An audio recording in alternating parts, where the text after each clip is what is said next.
le bonjour. Aujourd'hui, on va parler de Meghan, la duchesse de Sussex, qui va participer à un sommet virtuel la semaine prochaine. C'est ce qui vient d'être annoncé. Donc, Meghan va participer au sommet virtuel du 19e. C'est en fait le nom de l'organisation. Une organisation qui se présente comme un groupe de médias à but non lucratif qui publie des histoires, des interviews sur un panel divers de personnes. Donc, dans ce sommet, il y aura une série de conversations entre femmes célèbres, femmes politiques américaines qui ont une certaine envergure sur la scène internationale, un certain poids sur la scène internationale, que ce soit au niveau de l'engagement civique, journalistique, des arts, de la politique, comme je l'ai dit. Meghan, en fait, va participer à ce sommet-là. Elle a demandé à interviewer Emily Ramshaw, la cofondatrice, présidente directrice générale de cette organisation qui s'appelle le 19 ou la 19e. C'est bien le nom de l'organisation à but non lucratif.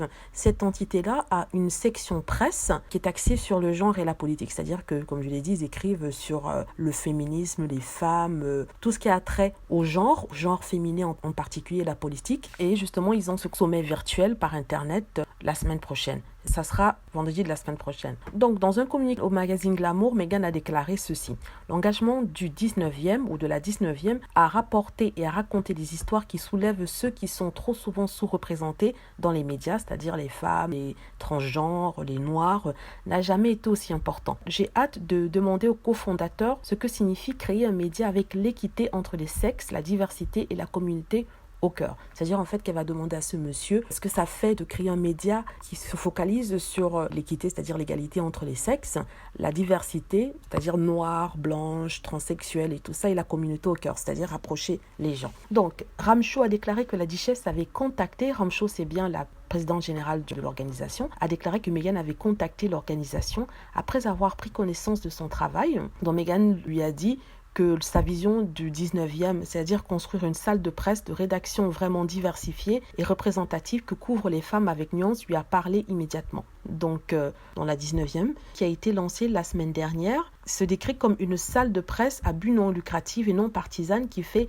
des articles sur des sujets à l'intersection du genre, de la politique et de la scène internationale. C'est une entité qui n'est pas très jeune, mais c'est juste sa salle de presse qui est très jeune, elle existait avant. Donc, la description sur le site qui a été donnée est la suivante. Nous visons à autonomiser les femmes, en particulier celles qui sont mal desservies et sous-représentées dans les médias américains avec les informations, la communauté et les outils dont elles ont besoin pour être des participantes égales dans notre démocratie. Le sommet de la 19e, c'est-à-dire la rencontre virtuelle, comprend une liste impressionnante d'intervenants. Il y aura par exemple la sénatrice américaine Kamala Harris, Melinda Gates, la femme de Bill Gates, Hillary Clinton et Meryl Streep. Donc il y aura différents thèmes qui seront abordés selon le jour et le vendredi sera justement la place donnée à Meghan Markle pour interviewer la présidente directrice générale. L'égalité entre hommes et femmes, c'est quelque chose sur lequel elle avait travaillé depuis qu'elle est petite, depuis qu'elle avait 9 ans avec ses lettres envoyées à Hillary Clinton et aussi depuis qu'elle est adulte. Et c'est assez marrant parce que quand elle avait 9 ans, elle avait écrit une lettre à Hillary pour lui parler d'une publicité à la télé